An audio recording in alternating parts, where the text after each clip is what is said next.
শুরু করছি আয়রা গল্পের 22তম পর্ব। সজীবের মায়ের হাতে ধার বটি, সাথে সজীবের মাথায় রাগ। এই রাগ যেন শেষ হবার নয়। গুটি গুটি পায়ে তারা আয়রার রুমে প্রবেশ করে। সজীবের মা মনে মনে বলতে থাকে, আজ এই হারামজাদিকে দুনিয়া থেকেই বিদায় করে দিব। এতটুকু মেয়ে আমাদেরকে অনেক জ্বালিয়েছে। আজকে তোকে এমন ভাবে হত্যা করব যেন তোর চিহ্ন না থাকে। তোর শরীরের মাংস আমি কুকুরকে খেতে দিব। অন্যদিকে আয়রা কাঁথা মুড়ি দিয়ে ঘুমিয়ে আছে।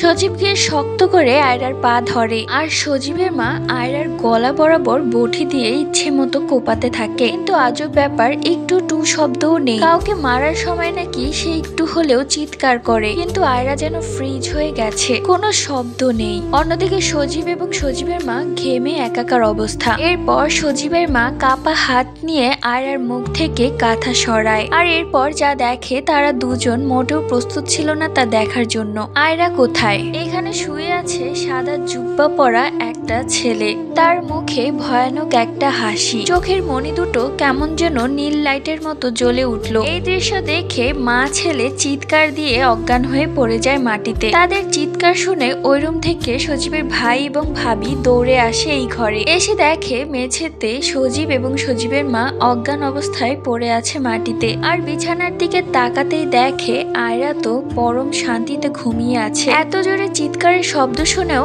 আয়রার ঘুম ভাঙছে না। এটা দেখে সজীবের ভাবি কিছুটা অবাক হয়ে যায়। কিছুক্ষণ যাবত মাথায় পানি দেওয়ার পর সজীব এবং সজীবের মায়ের জ্ঞান ফিরে তারা হাউমাউ করে কাঁদতে থাকে আর বলতে থাকে, এই কি দেখলাম, এই কি দেখলাম। এই বলে চিৎকার করে কাঁদতে থাকে সজীবের মা এবং সজীব। এবার তাদের চিৎকার শুনে আয়রার ঘুম ভেঙে যায়। আয়রা ঘুম থেকে উঠে বলে, কি হয়েছে, এত চিৎকার চেঁচামেচি কেন? আমি ঘুমাতে পারছি না। আয়রাকে ঘুম থেকে উঠতে দেখে সজীবের মা এবং সজীব আরো জোরে জোরে কাঁদতে থাকে। পর্যায়ে সজীবের মা কাঁদতে কাঁদতে আয়রার পায়ে ধরে বলে, আমার ভুল হয়ে গেছে মা, আমাকে মাফ করে দে। আমি জানি আমি তোর সাথে খুব অন্যায় করেছি। আমি তোর সাথে দিনের পর দিন অনেক অত্যাচার করেছি। শুধু আমি নয়, এই পরিবারের সবাই। দয়া করে আমাদের সবাইকে মাফ করে দে। এবারের মতো আমাদের সবাইকে মুক্তি দে। আমরা আর পারছি না তোর এই অত্যাচার মেনে নিতে। এবারের মতো আমাদের মুক্তি দে।